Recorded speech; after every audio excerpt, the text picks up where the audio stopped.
নমস্কার বন্ধুরা, গতকালকে আমি গেছিলাম একটা বিশ্বরী পূজার নিমন্ত্রণে সরিষা গিয়া একটু দেরিতেই গেছি। গিয়া আমি প্রথম কইছি না আমি ফল প্রসাদ খাইমু, আর কিচ্ছু খাইতাম না, হয়তো সবরে একটু দেখাইলাম। কিন্তু অসম্ভব লাস্ট মোমেন্টে আমার খাইতেই লাগছে। এটা তারা খুব মানে লাগাইছেন, না রে গো একটু বুনা খিচুড়ি খাও খাও।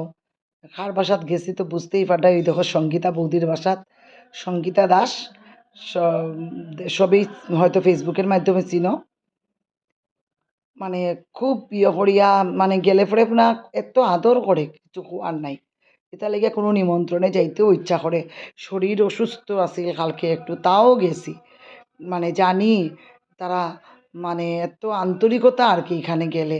সঙ্গীতা বৌদি তো পাগল হয়ে যায় মানুষ দেখলে। এটা দীপ্তিদি সঙ্গীতা বৌদি সবের স্বভাব এটা।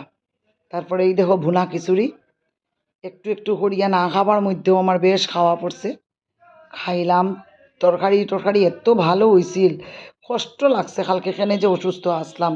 শেষ পাতে দেখো সবে মিষ্টান্ন। তারপরে তারার অবস্থাটা দেখো একটু, এই যে ছোটো ছোটো বাচ্চারা, দীপ্তিদি নীতিদি তারা তো একদম ছোটো ছোটো বাচ্চা, দেখো কি অবস্থা তারার। আমি কইছি আমি কিন্তু ভিডিও দিমু তোমরারে। এই দেখো তারা ভিডিও ফটো উঠে শান্তি নেই, লগে লগে ফটো দেখার তারা এত ব্যস্ত। এই দেখো এই দেখো, আমি আবার ডাক দিয়া কইছি, আমি কইছি আমি কিন্তু দিমু। খুব মজার মানুষ, এত মজার মানুষ সত্যি। এই মজাটা যেন সবসময় এইভাবে সুস্থভাবে করতে পারেন।